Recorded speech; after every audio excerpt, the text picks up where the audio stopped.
안녕하세요, 자연농부입니다. 오늘은 수리치 재배 방법에 대해서 말씀드릴게요. 수리치는 여러 산채들 중에서 그래도 씨앗으로 발화했었을 때 발화율이 엄청 높은 산채 중에 하나예요. 수리치를 포함해서 땅에다가 직파할 수 있는 몇 가지 나물들이 있는데, 그 중에서 가장 대표적인 나물이 어떻게 보면 수리치다 라고 생각하시면 제일 맞는 것 같네요.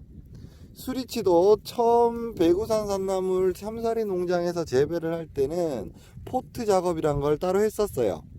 포트 작업을 해서 포트에서 키우고 난 다음에 이렇게 밭에다가 정식을 하는 그런 형태였는데, 실제 포트 작업을 하면서 느꼈던 게 발화율이 너무 좋아서 그러면 땅에다가 직접 직파를 하면 어떨까 라고 생각하면서 실제로 직파를 해보면, 직파를 해도 발화율은 엄청 좋아요. 그러면 수리치의 보통 주기는 어떻게 되냐 그러면, 다른 산채들은 보통 C로 시작해서 수익을 보는 데까지 짧게는 2년, 길게는 4, 5년까지 기다려야 되는 산채들이 많은데, 수리치는 첫 해에 심어도 첫 해에도 2번에서 3번 정도 수확은 충분히 가능하시고요. 그리고 3년 주기다 라고 생각하시면 돼요. 첫 해는 그냥 씨에서 발화해서 우리가 나무를 딴다 라고 생각하시면 되고, 두 번째 해에 지금 보고 계신 요 수리치가 지금 두 번째 해에 나온 아이들인데, 자, 얘 같은 경우는 이제 좀 있으면 꽃대가 올라오는 아이도 있고 안 올라오는 아이도 있을 거예요. 근데 이제 3년 차가 되면 꽃대가 거의 다 올라와서 사실상 수명이 끝났다 라고 생각하셔도 맞고요.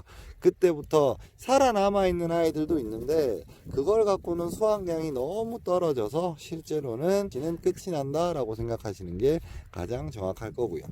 그러면 다른 산채들은 지금 여기 보시면, 여기 밑에 보시면 비닐 멀칭이 되어 있잖아요. 지금 이 수리치 같은 경우는 2년 된 수리치다 라고 얘기했잖아요. 올해가 2년 차인 수리치인데, 여기는 아직도 이 비닐 멀칭 사이로 그냥 이렇게 나와 있네요 라고 물어보시는 분들이 있거든요. 다른 산채를 재배할 때 이런 비닐 멀칭을 한다 라고 생각하시면, 제가 전 영상이나 다른 재배법에 대해서 말씀드릴 때도 비닐 멀칭을 하는 가장 큰 이유는, 첫 번째도 잡초, 두 번째도 잡초라고 생각하시면 돼요.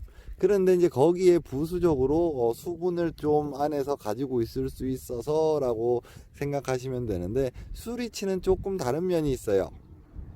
수리치는 어떤 면이 다른 거냐 라고 생각하시면, 수리치는 뒷면이, 지금 여기 보시면 여기 뒷면이 하얀색인데, 하얄 뿐만 아니라 지금 여기가 까칠까칠해서 비가 오거나 비가 와서 여기 흙에 막 튀게 되면 이 뒤쪽에 전부 다 흙이 묻거든요.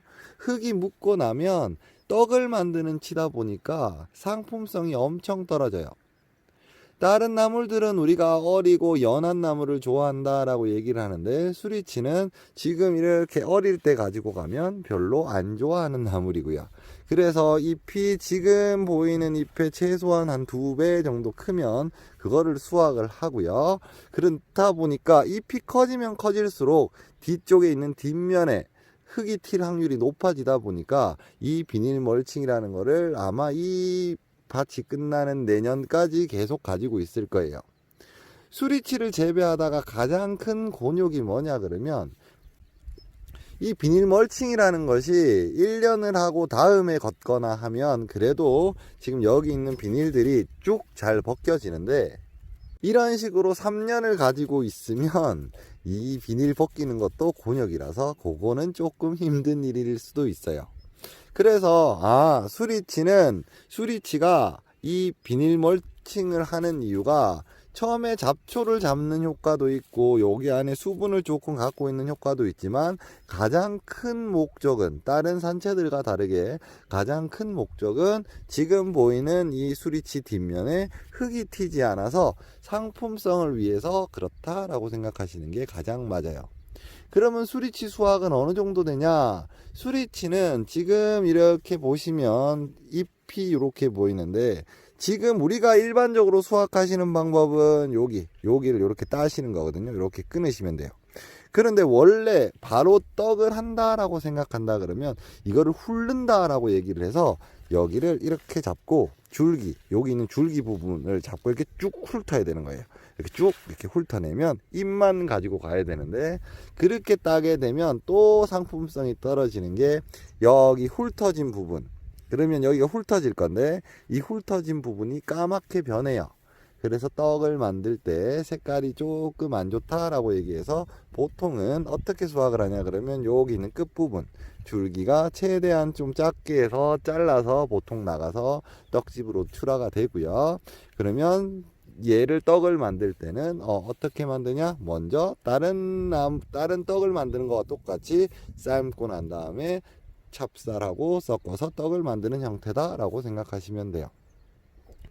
그리고 수리치를 재배하시다 보면 보통 가장 많이 물어보는 질문, 특히 판매를 할 때 많이 물어보는 질문이 뭐냐 그러면 떡을 만들 때 얼만큼 넣어야 돼요? 라고 물어보시는 분들이 엄청 많거든요.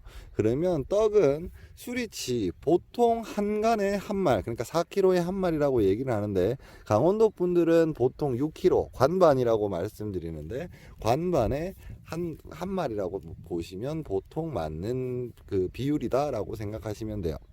수리치는 지금 보시는 것과 똑같이 첫 해, 만약에 씨로 직파했었을 때 첫 해만 풀을 잡아주고 나면 그 다음부터는 여기 멀칭되어 있는 구멍에서 전부 다 수리치만 꽉 차서 나와서 딱히 김을 매거나 할 필요는 없는 작목이라서 첫 해만 조금 고생하시면 두 번째 해는 좀 편하게 농사를 지시고 세 번째는 종자 받는 일이 조금 힘든데, 수리치 종자 꽃이 받을 때 동그란 가시 볼을 온몸으로 맞아야 된다라고 생각하시면 돼요.